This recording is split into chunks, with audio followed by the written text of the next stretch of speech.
I'm Ollie Davey and I'm the founder of Heartwood Saunas. We specialise in designing and making and installing really good quality outdoor saunas all across the UK and Europe. And we have a really big focus on using UK and British grown materials. Yeah, so we're currently just sort of moved into a new premises, which has been a long time coming.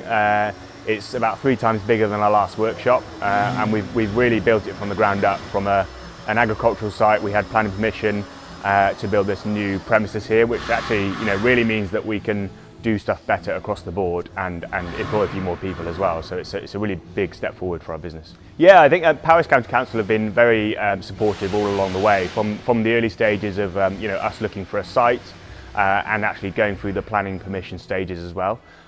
They've been really supportive from the point of view of we've got the building built here now and ready to move in, and there's been various sort of advice given and also funding opportunities as well. So we were involved in the Shared Prosperity Fund, which helped assist with some of the fit out that we've done on our office mezzanine. So yeah, really a really big help generally in terms of support and advice as well.